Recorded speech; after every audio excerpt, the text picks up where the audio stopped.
저희는 처음에 말씀을 외우려고 노력을 하고 있어서 말씀을 읽고 그 다음에 말씀에 빈칸이 나와요. 그 말씀을 채워서 또 읽도록 하겠습니다. 자, 우리 어린이 친구들 다 어린이로 돌아가서 제가 이제 이름을 막 불러도 기분 나빠하시면 안 됩니다. 자, 우리 다 같이 말씀을 읽겠습니다. 시작. 여호와는 나의 목자시니 내게 부족함이 없으리로다. 그가 나를 푸른 풀밭에 누이시며 쉴만한 물가로 인도하시는도다. 아멘. 자, 파란색 잘 기억했지요? 시작.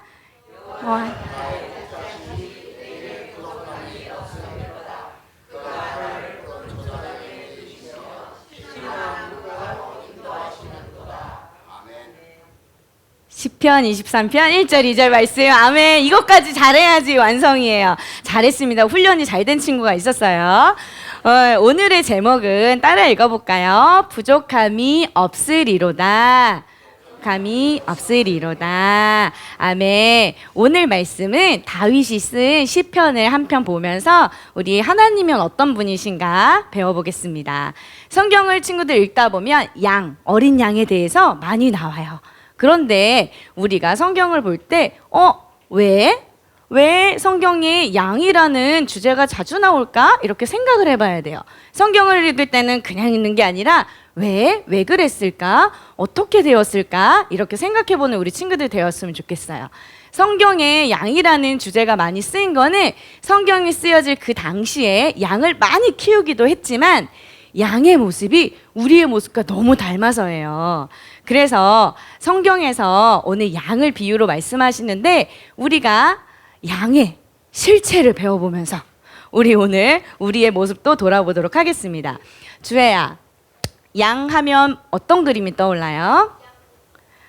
그래요. 전혀 생각하지 못한 대답이었습니다. 귀엽다, 털이 북슬북슬하다, 하얗다, 순하다, 뭐 이런 대답을 기다렸지만 여기에 없는, 보기에 없는 말을 했습니다. 자, 원래 이런 양을 떠올렸을 거야. 그치, 주아야? 그런데 우리 어린이들의 동심을 파괴하고 싶진 않지만 오늘은 양에 대해서 속속들이 아주 파헤쳐보는 시간을 가져야 해요. 우리 여기 있는 좀 이렇게 많이 살아온 어린이들은 많이 알겠지만 찐 어린이들은 아직 모르기 때문에 오늘 양에 대해서 파헤쳐 볼 건데요. 양이 잘 못하는 것, 좀 약한 부분들이 많이 있어요. 그때 알아볼게요. 첫 번째는 양이 좀 약한 것, 안 좋은 것이 무엇이 있을까요? 와, 그렇죠. 정답. 우리 서정탁 어린이 선물. 서정탁 어린이. 네, 팜양갱 드리겠습니다. 자, 이렇게 귀여운 양은 시력이 첫 번째로 좋지 않아요. 그래서 눈앞에 있는 풀을 먹다가 여기 있는 걸 먹다가 하다 보면 눈을 들어보면 여기가 어딜까? 우리 엄마 어디 있을까? 하는 이런 불상사들이 자주 생긴대요. 그리고 두 번째 또 있습니다. 운동신경이 좋지 않아요. 그리고 양은 다리도 약하고 다리가 힘이 별로 없대요. 근데 등은 희한하게 평평하게 생겼대요. 우리는 이렇게 굴곡이 있잖아요. 근데 양의 등은 평평해서 이렇게 때론 넘어지는 경우가 있는데 넘어지면 아주 위험하대요. 이렇게 누가 세워지지 않으면 죽는 경우가 왕왕 있다고 하네요. 그래서 양이 넘어지면 얼른 가서 일으켜줘야 된다는 그런 이야기들을 들었습니다. 그리고 세 번째가 또 있습니다. 무기를 이용할 줄 몰라요. 양은 어떤 무기가 있을까? 양은 지금 개량이 많이 돼서 뿔이 거의 없지만 옛날에는 아주 멋진 뿔들을 가진 양들이 있었어요. 근데 이 양들의 뿔이 얼마나 튼튼하고 멋있어요. 그리고 양들은 착해서 이렇게 맹수들의 공격을 받는데 사자나 곰이나 아니면 하늘에서 매나 독수리가 이렇게 공격을 해올 때가 있는데 이 뿔로 들이받으면 얼마나 좋겠어요. 그런데 맹수가 막상 나오면 도망가기가 바쁘대요. 그래서 이리 뛰고 저리 뛰고 해서 무리를 막 다 흩어버리고요. 자기네끼리 치고받고 죽는 경우가 있대요. 그리고 이 뿔을 어디에 사용하냐? 사용하는 데가 있대요. 어디냐? 자기네들끼리 싸울 때 쓴답니다. 그래서 이 뿔이 이렇게 자라잖아요. 그럼 엄청 많이 자란대요. 이 뿔이 엄청 강하기도 해서 자기들끼리 찔러서 죽이는 경우가 있어서 계속 잘라준대요. 그래서 지금은 뿔이 없는 양들이 많아지게 된 거래요. 이렇게 참 이렇게 바보 같은 양이지만 우리 친구들 이야기할 때 계속 양? 그래? 나는 어떤가? 이렇게 계속 생각해 보는 친구들이 됐으면 좋겠어요. 이따 다시 물어볼 거니까요. 그리고 네 번째, 털이 잘 안 빠진대요. 털이 안 빠지면 좋은 거 아니에요? 사람하고 같이 살기 되게 좋은 거 아닌가요? 안 좋아요. 왜냐하면 털이 잘 안 빠지면 이 양을 한번 보세요. 이 양은 슈렉이라는 양인데요. 호주에서 실제로 있었던 양인데 아주 유명해요. 털을 깎기 싫어서 목자를 피해서 6년 동안 도망 다녔대요. 그래서 이렇게 결국 해가지고 기네스북에 올랐는데요. 이 양의 털을 깎았는데요. 어른의 옷 32벌을 지을 수 있는 양이 나왔다고 합니다. 네, 이렇게 해서 혼자 털갈이도 못하는 아주 바보 같은 동물이죠. 다섯 번째 또 있습니다. 먹는 욕심이 엄청 많대요. 그래서 이렇게 아까 풀을 뜯어먹는다 그랬잖아요. 풀을 뜯어먹는데 이파리만 조금 뜯어먹는 게 아니라 뿌리까지 쑥쑥 뽑아먹는데요. 그래서 양이 훑고 지나간 곳은 황량해지고 생태계가 파괴될 수도 있다고 합니다. 그리고 끝난 줄 알았죠. 또 있어요. 여섯 번째, 머리가 좋지 않아요. 근데 양은 어떤 과에 속할까요? 어떤 동물의 과에 속할까요? 소과에 속합니다. 소, 염소, 사냥 이런 게 이렇게 비슷한 종류인데 이 종류들 중에 속과에서 두뇌가 가장 크대요. 이게 반전의 반전이에요. 두뇌가 가장 크잖아요. 그럼 머리가 제일 좋아야 되잖아요. 또 그것도 아니래요. 근데 또 얼굴을 기억하는 능력이 있대요. 그래서 목자의 얼굴이나 자기 자식의 얼굴을 알아본대요. 자기 새끼 양의 얼굴을 알아보는데 또 반전은 새끼 양의 얼룩이 얼굴에 묻잖아요. 그럼 못 알아본대요. 그리고 얼굴은 그냥 놔두고 털을 다 밀잖아요. 그럼 알아본대. 근데 털은 그대로 있는데 얼굴에 약간 얼룩이 있으면 또 못 알아본대요. 약간 반전의 반전을 거듭하는 우리 양입니다. 근데 이 또 얘기하자면 엄청 많더라고요. 엄청 많은데 오늘 여섯 번째까지만 하고 우리의 모습을 좀 생각해 보겠습니다. 다윗이 살던 당시에는 이스라엘은 양이 살기에 그렇게 좋은 동네가 아니었어요. 바위도 많고 길도 험하지요. 풀을 찾으려면 늘 옮겨 다녀야 했어요. 풀이 많지 않기 때문에, 너무 메말랐기 때문에. 그러면 그 옮겨가는 과정에서 양들이 길을 잃거나 낭떠러지에서 떨어지거나 아니면 매의 습격을 받거나 늑대의 공격을 받는 경우가 너무 많았대요. 자, 우리 한번 생각해 볼까요? 자, 늑대, 사자, 또 얘는 누구야? 곰. 이렇게 무서운 맹수들이 늘 노리고 있는 이 위험한 지대에 우리 양이 살고 있었다고 한번 생각해 봅시다. 자, 이제 다시 돌아와서 우리 양과 우리의 비슷한 점이 무엇이 있을까요? 아까 6가지 설명한 것 중에 나하고 좀 비슷하다 하는 것 좀 있을까요? 우리 시력이 안 좋아요. 또 우리 좀 큰 어린이들 대답해도 됩니다. 네? 어리석다. 네. 교수님이 저런 말씀을 하시니까 저희는 설 자리가 없습니다. 네. 이렇게 우리 한번 대입을 해보자면 이런 모습이 있어요. 우리에게는 하나님이 무기를 주셨어요. 탁월한 어떤 것들을 우리에게 주셨는데 그것들을 영적 전쟁에 쓰지 않고 우리들끼리 싸울 때 쓰는 경우가 너무 많아요. 참 안타깝죠? 그리고 눈앞에만 보고 살다가 하나님이 원하시는 게 하나님이 우리에게 가장 좋은 길을 잃어버릴 때가 너무 많아요. 하나님 어디 계시지? 이런 경우가 있다는 거죠. 그리고 또 고양이는 이렇게 자꾸 핥아가지고 자기 털을 계속 갈거든요. 그런데 양은 그것도 못해. 우리처럼. 우리는 죄가 쌓이고 쌓여도 우리 스스로 죄를 이겨낼 수 있는 힘이 없어요. 그게 정말 목자가 와서 깎아주지 않으면 우리는 죄도 덜어낼 수 없는 아주 연약한 양과 같은 존재입니다. 그래서 양에게는 꼭 필요한 분이 계시죠? 누굴까요? 목자입니다. 맞아요. 양과 우리의 모습. 자, 이제 목자가 꼭 필요해요. 그런데 주은아, 목자는 누구일까? 누구라고 생각을 해요? 목자는 우리에게 목자가 누가 되실까? 맞아요. 최인옥 어린이 너무 대답을 잘했어요. 이따 선물 줘야 되겠어요. 목자는 우리에게 하나님, 예수님 이렇게 될 수 있는데요. 꼭 하나님이 목자가 필요한 이유가 아까 6가지 쭉 양의 부족한 점을 얘기했을 때 생각나는 게 있죠. 이제 목자는 그러면 양들을 지킬 때 어떤 일을 할까요? 양의 먹이를 찾기도 하고요. 사나운 맹수가 나왔을 때 안전하게 지키기도 하고요. 길을 잃었을 때 찾아주기도 하고요. 또 중요한 일은 양의 털을 깎는 일이에요. 양이 기껏 찌운 털을 왜 잘라요? 사람 너무 나쁜 거 아니에요? 그렇지 않아요. 이 양이 털이 얼마나 따뜻해요? 얼마나 좋아요? 그런데 양들이 좀 못되고 고집센 부분이 있어서 여름에는 그렇게 쪄죽으라고 모여 있대요. 근데 겨울에는 꼭 그렇게 뿔뿔이 흩어져 있대. 왜냐하면 자기의 따뜻한 털을 믿고 뿔뿔이 흩어져 있는데 그러다가 얼어 죽는 경우가 많대요. 그래서 오히려 겨울이 오면 추운 날씨가 되면 털을 빡빡 깎아버린대요. 자기네끼리 모여 있으라고. 이렇게 우리가 부족한 점이 많지만 우리가 서로 보듬어 줄 때 인생의 추운 겨울을 성도들과 함께 잘 지나갈 수 있다는 사실을 목자와 양을 통해서 많이 배우게 되었습니다. 저도.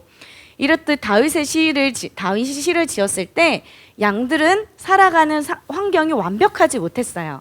그러나 부족함이 없으리로다 이렇게 고백할 수 있었던 것은 바로 누가 계시기 때문이에요. 돌멩이와 지팡이로 자신의 가진 모든 것으로 맹수로부터 양을 지키고 길 잃은 양을 꼭 반드시 찾아내어서 원래 있던 자리로 되돌아오게 하시고, 그리고 쉴만한 물가로 인도하시고 배불리 먹게 해주시는 우리 목자가 계시기 때문에 부족함이 없으리로다 이렇게 고백할 수 있었다고 합니다.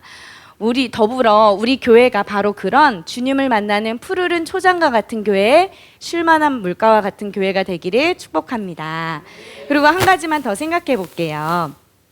주은아, 우리 사춘기에 접어든 주은이가 실제적으로 부모님의 도움이나 선생님의 잔소리가 늘 평안해요? 늘 도움이 돼요? 아니면 조금 귀찮아요?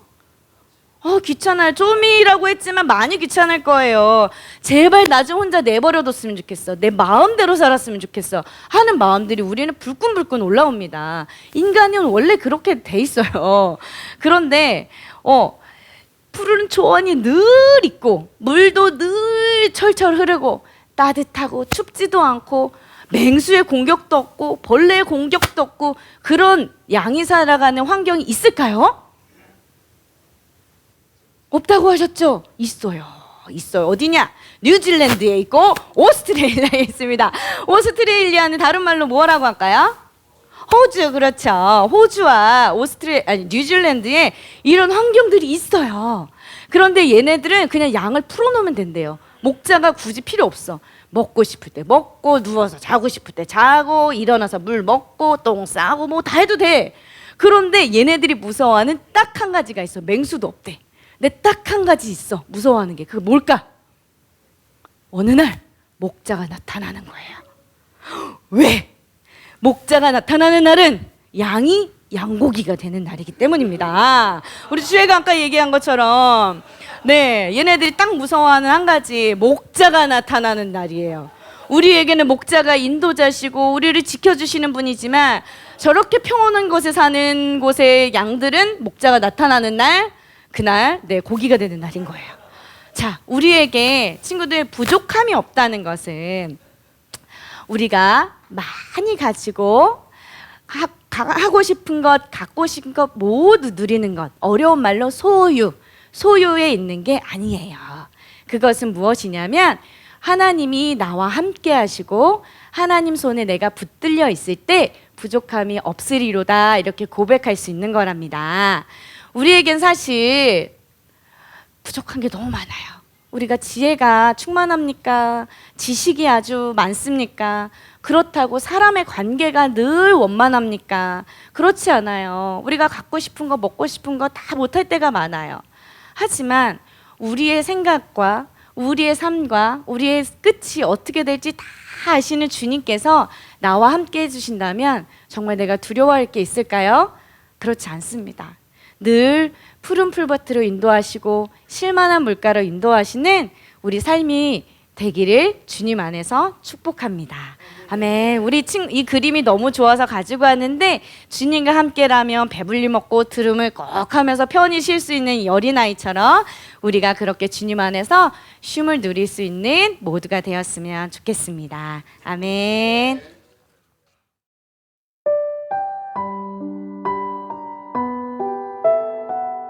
개는 조련을 통해 앉거나 눕도록 훈련될 수 있다. 하지만 양에게는 해당하지 않는 이야기다. 한 유명한 격언은 이렇게 말한다. 말을 물가로 끌고 갈 수는 있어도 물을 마시게 할 수는 없는 노릇이다. 마찬가지로 그 누구도 양을 억지로 눕게 만들 순 없다. 양이 자리에 눕는 건 오직 배가 불렀을 때나 갈증이 해결되었을 때, 그리고 야생동물에 의해 위협을 받지 않거나 곤충의 괴롭힘으로부터 자유로워졌을 때만 가능하다. 목자가 민첩하게 제지하지 않으면 유기견의 짖는 소리에 양떼 전체가 이리 뛰고 저리 뛰고 삽시간에 흩어질 수도 있다. 목자는 자기 양들이 자리에 누운 채 막 배부른 위를 소화시키기 위해서는 배불리 먹을 풀, 물, 그리고 안정이 필요하다는 것을 알고 있다. 선한 목자는 나를 인도하신다. 그는 나를 몰고 가지 않으신다. 이것은 뚜렷한 차이점이다. 외부의 모든 위협으로부터 자유로워진 상태에서 최고급의 음식과 양들이 자신있게 마실 수 있는 잔잔한 물로 만족을 얻은 양들은 섭취한 풀을 소화시키기 위해 마침내 자리를 잡고 누울 것이다. 싱싱한 풀이 무성한 초원과 그 옆으로 잔잔한 물이 고요히 흐르며 그늘까지 드루워진 것이야말로 양들에겐 천국일 것이다. 다윗은 목자의 신 여호와께서 이 모든 것을 그에게 주신다고 확신했다. 우리는 다윗의 삶이 분명 폭풍처럼 파란만장했지만 그 모든 시련 한복판에서 그가 쉼, 안식, 그리고 평온을 찾았으리라는 것을 짐작해 볼 수 있다. 다윗은 살인, 근친상간, 배신, 간통, 배반, 내전, 그리고 아들의 죽음을 경험했다. 그러나 다윗은 자신이 잔잔한 물가에 서 있음을 인식했다. 목자는 매일 양떼를 그들의 쉼터로 인도한다. 쉼과 안식은 다윗의 일상이었다.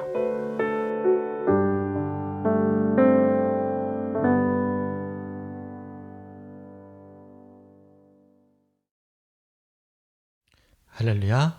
아멘. 갑자기 설교하기가 부담되네요.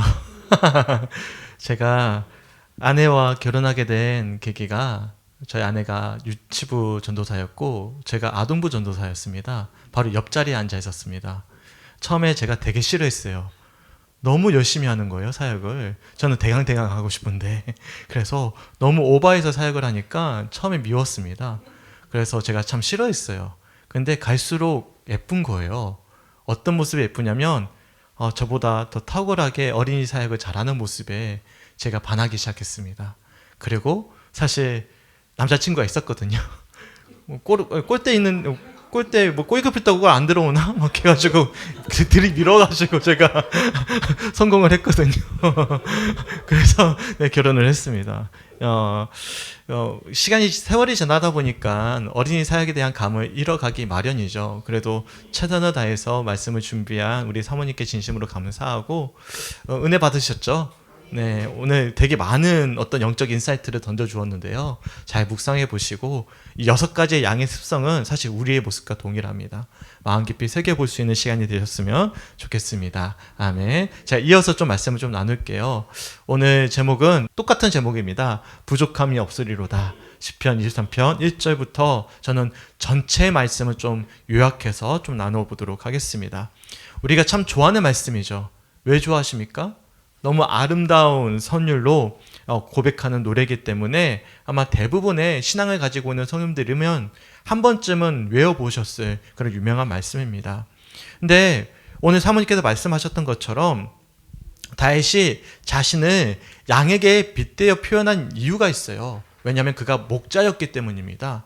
목자였다 보니까 이 양이 얼마나 다루기 어려운 동물인지를 누가 알았을까요? 목자인 다윗이 너무나 잘 알았을 것입니다. 그래서 양의 습성에 대해서는 누구보다도 다윗이 잘 알고 있었고 이 6가지 습성 더 이상이 있거든요. 제가 동어 반복하게 하지 않기 위해서 더 말씀 안 드릴게요. 참고하셨으면 좋겠어요. 하지만 중요한 사실이 하나가 있습니다. 아무리 양이요 연약하고 게으르고 이기적인 습성을 가진 동물이라 할지라도 목자에게 있어서는 어떤 존재일까요? 너무나 소중한 존재예요.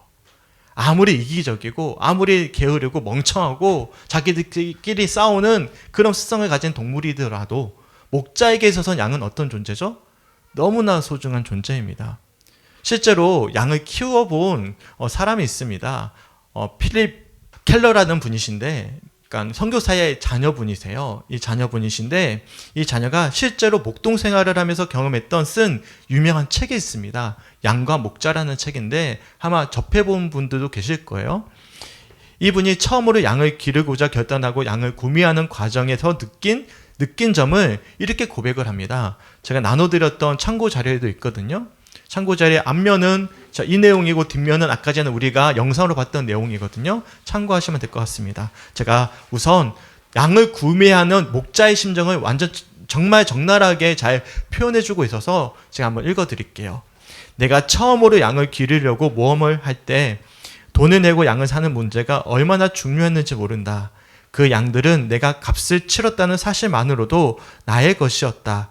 처음 양떼를 살 때 나는 문자 그대로 나 자신의 몸으로 샀던 것이다. 그렇기 때문에 나는 양들이 참으로 나의 일부이며 또한 나의 양들의 일부라는 사실을 특별히 느꼈다.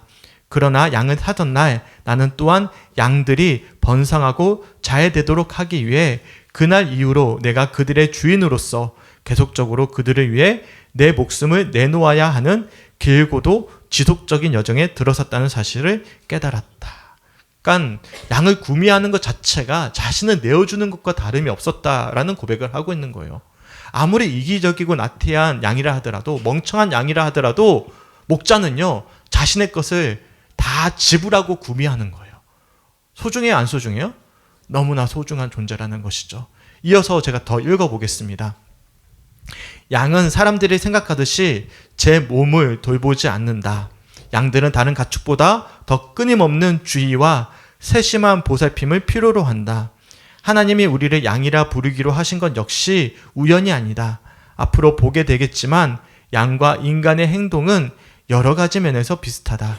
두려움과 소심함, 완고함과 어리석음, 궁중 심리와 삐뚤어진 습관이 모두 비슷하다. 하지만 이처럼 좋지 않은 특성에도 불구하고 그리스도께서는 우리를 택하시고 값주고 사시며 지명에 부르시고 그분의 소유로 삼으시며 돌보기를 기뻐하신다.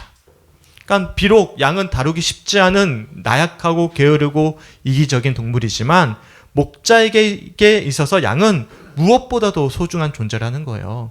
그래서 필립 켈러가 뭐라고 표현하고 있죠? 목자에게 있어서 참으로 나의 일부처럼 소중한 존재가 양이다라고 이야기하고 있는 것입니다. 그런데 그런 양과 같은 우리에게 목자가 되시는 분이 계십니다. 나를 그처럼 소중하게 여기는, 자신의 값을 내어주고 산 이 양 같은 나를 사신 분이 계십니다. 누구십니까? 바로 우리 하나님 아버지이십니다. 놀랍지 않습니까? 내가 뭐라고? 나는 양인데 그런 나를 위해서 뭐 하신 거예요? 값을 지불하시고 사신 거예요. 그리고 하나님께서 이렇게 말씀하세요. 유명한 말씀인데 이사야 43장 1절 말씀을 보시면 자신의 백성들을 향해서 이렇게 말씀을 하십니다. 우리 함께 읽어봤으면 좋겠는데 우리 성님들 한번 읽어주시겠어요? 시작.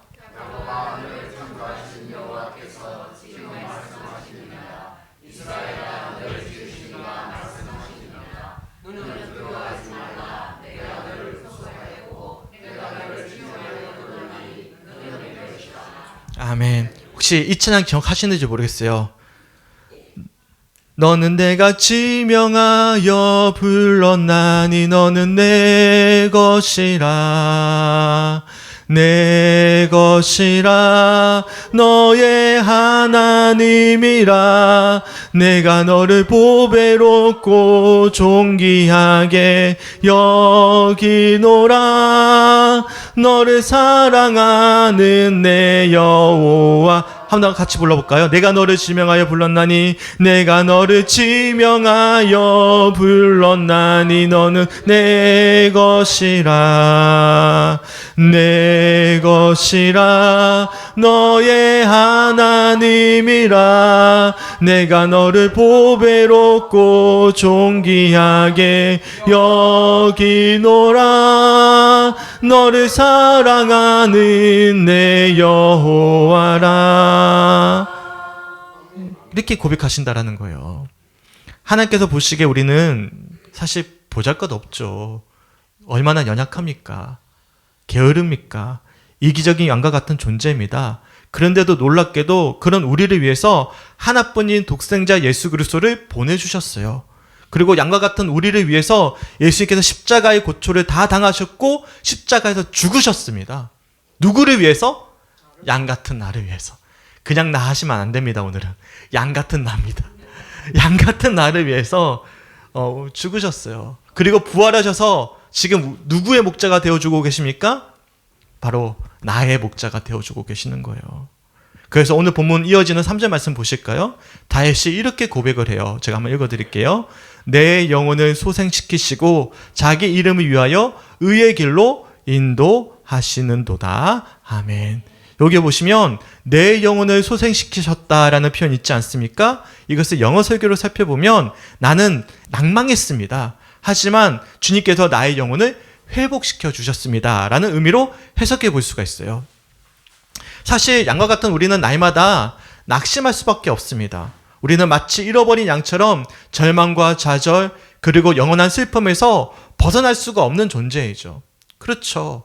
하루를 열심히 살다가 혼자 집에 들어가 보십시오. 어느 순간 허무한 생각, 허망한 마음, 슬픔이 몰려올 때가 있어요, 없어요? 있어요. 아무리 돈이 많아도, 아무리 가진 것이 많아도 어느 순간 내 마음 가운데 슬픔이 몰려올 때가 있다는 말씀이죠. 그런데 놀랍게도 목자이신 우리 주님께서 우리의 그런 영혼을 뭐 해주신다고요? 소생시켜 주신다라고 말씀하고 있는 것입니다. 여기서 소생시킨다라는 표현의 원어를 보면 놀랍게도 슈브라는 단어입니다. 회개한다라는 의미를 담고 있어요. 돌이킨다라는 의미의 단어입니다. 근데 이게 사역동사 형태를 취고 있습니다. 그러니까 우리가 스스로 돌이킨 게 아닙니다. 우리가 스스로 회복하고 회개한 것이 아니에요. 우리의 영혼을 돌이키게 하시고 회개하게 하셨다라는 의미를 담고 있어요. 히브리어 문법으로 보면 그렇습니다. 더 쉽게 표현해서 우리의 영혼이 소생할 수 있었던 것은 오롯이 목자의 인도가 있었기 때문이었음을 지금 누가 고백하고 있는 거예요? 진짜 목자였던 다윗이 그렇게 고백을 하고 있는 거예요.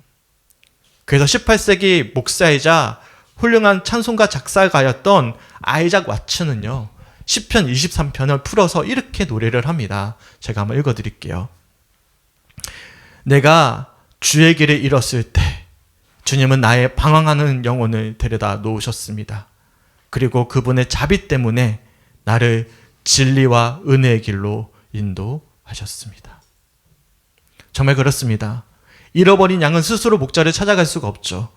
하지만 예수님의 비유처럼 우리 주님은 잃어버린 한 마리 양을 찾기 위해서 나머지 아홉 마리 양을 놓아두고선 온 데를 찾아다니시는 거예요. 그리고 지금 누구를 찾으신 거예요? 예배하고 있는 누구를? 나를 찾으셨어요. 나를 부르셨어요. 그리고 하나님께서는 그런 목자의 심정으로 우리의 영혼을 소생시키시기 위해서 자신의 독생자이신 예수님을 이 땅에 보내주시고 십자가를 지게 하신 것입니다. 그리고 부활하셔서 그 예수님이 오늘 이 시간에도 우리의 참된 목자가 되어주셔서 우리의 삶을 지금 인도해 가고 계신다는 사실이죠. 이것을 믿는 사람들이 누구죠? 그리스도인이라고 부릅니다. 믿는 자들이에요. 비록 우리는 길을 잃어버릴 수 있습니다. 방황할 수도 있습니다. 하지만 선한 목자이신 우리 주님께서 가장 옳은 길로 인도해 주실 것임을 믿고 지금 우리가 이 자리에 앉아서 뭐 하고 있는 거예요? 예배 드리고 있는 거예요. 앞에서 소개해드렸던 것처럼 오늘 시편을 고백한 다윗은요. 무척이나 고단한 삶을 살아낸 사람이었습니다. 인생에서 경험할 수 있는 최대치의 고난을 경험했어요. 우리가 경험한 고난은 이 사람 발끝에서 따라갈 수가 없습니다. 영상에 잠깐 소개해드렸잖아요. 살인을 경험했고요. 그리고 근친상간, 배신, 간통, 배반, 내전, 그리고 저는 이거는 감당이 안 될 것 같아요. 아들의 죽음. 이것은 사람이 겪을 수 있는 최대치의 고난을 다 경험을 했습니다. 그런 다윗이 시편 42편 11절을 보시면 이렇게 고백을 해요. 우리 함께 읽어봤으면 좋겠는데 우리 한 목소리 한번 읽어볼까요? 시작. 내 영혼아 내가 어찌하여 낙심하며 어찌하여 내 속에서 불안해하는가. 너는 하나님께 소망을 두라. 나는 그가 나타나 도우심으로 말미암아 내 하나님을 여전히 찬송하리로다. 아멘. 세상 사람이면 한 번만 넘어졌겠습니까? 수십 번, 수백 번 넘어졌겠죠. 좌절하고 못 일어섰을 것입니다. 그런 고난과 시련 가운데서도 다윗은 참된 목자이신 하나님을 찬양하고 소망하고 있는 거예요. 우리 성주교회 성님들은 어떻습니까? 한번 여쭤볼까요? 어찌하여 낙심하며 불안해하십니까? 하나님께 소망을 두시기 바랍니다. 참된 목자이신 하나님께서 우리를 인도하실 것입니다. 참된 목자이신 하나님을 영원히 찬양하게 하실 것입니다. 믿으십니까? 오늘 분명히 약속하시는 거예요. 신약 성경을 보시면 다윗과 비슷한 인물이 신약 성경에도 등장합니다. 제가 고린도후서 11장 23절부터 27절까지 말씀을 세 번역으로 풀어서 한번 읽어드릴게요. 잘 보세요. 어떤 삶을 살았는지. 내가 정신 나간 사람같이 말합니다마는 나는 더욱 그렇습니다. 나는 수고도 더 많이 하고 감옥살이도 더 많이 하고 매도 더 많이 맞고 여러 번 죽을 뻔하였습니다. 유대 사람들에게서 마흔에서 하나를 뺀 매를 맞은 것이 5번이요. 채찍으로 맞은 것이 3번이요. 돌로 맞은 것이 1번이요. 파선을 당한 것이 3번이요. 밤낮 꼬박 하루를 망망한 바다를 떠다녔습니다. 자주 여행하는 동안에는 강물의 위험과 강도의 위험과 동족의 위험과 이방 사람의 위험과 도시의 위험과 광야의 위험과 바다의 위험과 거짓 형제의 위험을 당하였습니다. 수고와 고역에 시달리고 여러 번 밤을 지새우고 줄이고 목마르고 여러 번 굶고 추위에 떨고 헐벗었습니다. 놀랍죠? 이 사람만큼 살아오신 분 계십니까? 이런 고통을 감내한 사람이 세상에 어디에 있겠습니까? 다들 아시는 것처럼 이 고백은 누가 한 고백이냐면 바로 위대한 사도였던 사도 바울의 고백입니다. 사도 바울이 이렇게 삶을 살아왔던 거예요.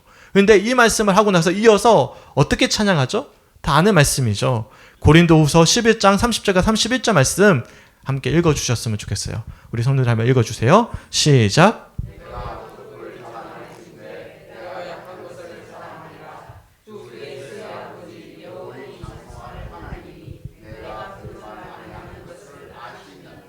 아멘. 어떻게 이런 고백이 가능할 수가 있었겠습니까? 내가 사망의 음침한 골짜기로 다닐지라도 해를 두려워하지 않을 수 있는 것은 주께서 나와 함께 하셨음을 사도 바울이 경험했기 때문이지 않겠습니까? 항상 목자이신 우리 주님께서 그의 지팡이와 막대기로 우리를 앙의하신다는 사실을 그가 삶을 통해서 경험했기 때문이지 않겠습니까? 그래서 우리 원수의 목전에서도 우리의 상을 차려주시고 은혜의 기름을 머리에 부어주셔서 우리의 삶을 가장 최선으로 보호하시고 인도하시는 주님의 은총을 넘치도록 그가 고난 가운데 경험했기 때문이지 않겠습니까? 그렇다면 우리 성주교회 성도들의 삶은 어떠하셨습니까? 잠잠히 이 시간 우리네 지나왔던 삶을 한번 되돌아보셨으면 좋겠어요. 비록 다윗처럼 그리고 사도 바울처럼 녹록치 않은 인생을 걸어오셨겠지만 목자이신 예수님께서 우리의 삶을 지금까지 살아오시고 지켜주시고 인도해 주시지 않으셨습니까? 그러기에 우리가 오늘 시간 이 자리에 앉아 있는 거예요. 되돌아보면 정말 감사할 것들밖에 없습니다. 우리가 숨을 쉬고 있고 이 시간 주님을 사랑하고 있고 예배하고 있고 소망할 수 있다는 것은 주님이 주시는 너무나 큰 축복입니다. 믿으십니까? 얼마 전에 아내와 첫 데이트를 했던 당시를 한번 떠올려 봤어요. 이게 첫 데이트를 했던 당시의 사진인데 병성 우리 형제님 그렇게 크게 웃으시면 제가 상처받습니다. 네, 살이 엄청 쪘습니다. 제가 결혼하고 나서. 네, 첫 데이트 했던 당시를 보면서 저희가 주애가 아팠을 당시에 읽어보면서 한참을 웃었어요. 첫 데이트라 때 보시면 해맑지 않아요? 엄청 해맑지 않아요? 앞으로 어떤 일이 있을 줄 알고 이렇게 웃냐? 앞으로 어떤 파란만장한 인생이 펼쳐질 줄 알고 뭣도 모르고 이렇게 웃고 있냐? 한참 보고 막 웃었거든요. 그런데 감사하게도요, 지금은요, 어떤 고백을 할까요? 시편 23편의 고백이 남의 고백이 아니에요. 제 아내와 저의 고백이 될 수 있는 거예요. 이게 너무 놀라운 거예요. 어떤 시련과 어떠한 폭풍과 닥쳐오더라도 다 이겨내게 하시는 것입니다. 그리고 흔들리지 않고 주님을 소망하게 하는 것은 돈 주고도 살 수가 없는, 세상 무엇과도 바꿀 수 없는 영원한 거예요. 우리 성주께서는 어떻습니까? 진심으로 이런 고백을 드렸으면 좋겠어요. 오늘 이 시간 이 고백이 다윗의 고백일 뿐만 아니라 저의 고백일 뿐만 아니라 제 아내의 고백일 뿐만 아니라 우리 모두의 고백이 되었으면 좋겠습니다. 바로 6절 말씀인데 우리 함께 읽어볼까요? 시작. 내 평생의 선하심과 인자하심이 반드시 나를 따르리니 내가 여호와의 집에 영원히 살리로다. 아멘. 오늘 어느리 주일입니다. 소망하기는 오늘 예배드리는 우리 어린이들 앞날에 해맑게 웃었던 제 아내와 제 모습처럼 어떤 일이 펼쳐질지 몰라요. 파란만장한 인생이 펼쳐질 겁니다. 근데 우리가 아이들에게 한 가지만은 알려줬으면 좋겠어요. 두려워하지 말렴. 우리 하나님께서 우리의 목자가 되어주셨어. 평생의 목자이신 하나님께서 하나님의 선하심과 인자하심으로 우리를 인도해 주실 거야. 영원히 목자이신 하나님께서 함께 하실 거야. 두려워하지 말렴. 우리 하나님과 함께, 그리고 우리와 함께 하자. 이것을 아이들에게, 소중한 아이들에게 목자이신 우리 주님을 꼭 전해 주었으면 좋겠습니다. 그리고 이렇게 우리 모두 다 고백했으면 좋겠어요. 내 평생의 선하심과 인자하심이 반드시예요. 반드시 나를 따르니 내가 여호와의 집에 잠시입니까? 아니요, 영원히 살리로다. 아멘.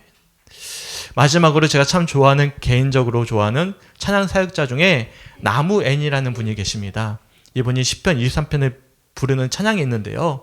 오늘 말씀 전반적으로 한번 묵상해 보시면서 찬양을 듣고 말씀을 좀 마무리하도록 하겠습니다. 한번 부족함이 없는 그 주님의 인도하심을 소망하면서 함께 오늘 말씀을 찬양을 통해서 묵상하셨으면 좋겠습니다.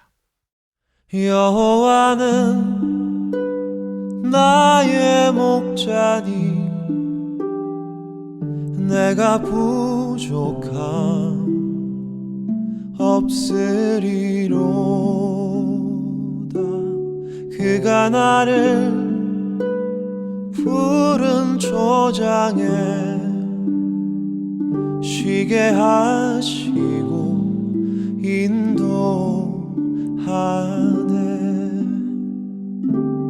여호와는 나의 목자니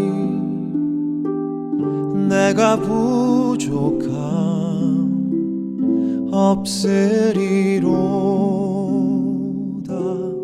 그가 나를 푸른 초장에 쉬게 하시고 인도하네. 내가 사망의 음침한 계곡을 걸어도 두려워하지 않을 것을 주의 지팡이와 막대기가 나를 지키며 주님 나와 함께 하심이로다. 여호와는 나의 목자니 내가 부족함 없으리로다. 그가 나를 푸른 초장에 쉬게 하시고 인도하네.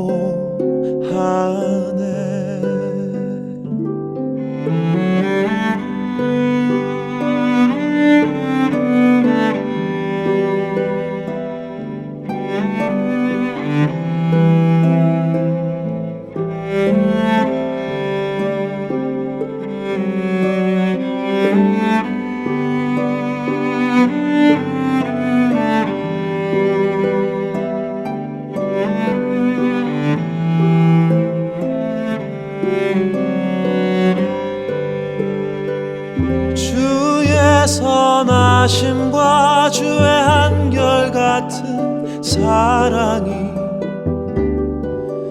평생에 나를 따를 것이니 내가 여호와의 집에서 영원토록 거하리로다. 여호와는 나의 목자니 내가 부족함 없으리로다.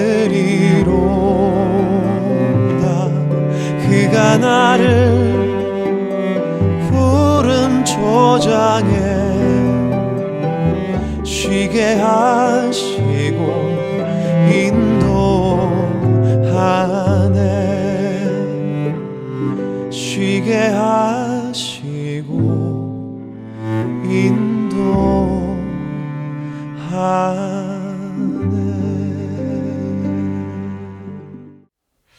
너무 좋죠. 제가 마지막으로 시편 23편 다 읽어드리고 기도하도록 하겠습니다. 여호와는 나의 목자시니 내게 부족함이 없으리로다. 그가 나를 푸른 풀밭에 누이시며 쉴만한 물가로 인도하시는도다. 내 영혼을 소생시키시고 자기 이름을 위하여 의의 길로 인도하시는도다. 내가 사망의 음침한 골짜기로 다닐지라도 해를 두려워하지 않을 것은 주께서 나와 함께 하심이라. 주의 지팡이와 막대기가 나를 안위하시나이다. 주께서 내 원수의 목전에서 내게 상을 차려주시고 기름을 내 머리에 부으셨으니 내 잔이 넘치나이다. 내 평생의 선하심과 인자하심이 반드시 나를 따르리니 내가 여호와의 집에 영원히 살리로다. 아멘. 주님 때문에 주님 한 분만으로 부족함이 없습니다. 목자이신 주님께서 양과 같은 우리를 위해 자신의 모든 것을 내어주셨고 생명으로 우리를 사심에 너무나 감사드립니다. 그리고 사망의 음침한 골짜기로 다닐지라도 우리가 두려워하지 않을 수 있도록 우리의 삶을 지팡이와 막대기로 안위하시고 인도하여 주심에 주님 너무나 감사합니다. 주님의 선하심과 인자하심이 영원히 우리와 함께하고 계심을 소망하기에 또한 주님을 찬양합니다. 주님 인도하여 주시옵소서. 주님 영광받아 주시옵소서. 우리의 삶의 인도자 되시고 목자 되시는 그 주님을, 영광스러운 그 주님을 찬양합니다. 감사드리며 우리를 사랑하시는 예수 그리스도의 이름으로 간절히 기도드렸습니다. 아멘.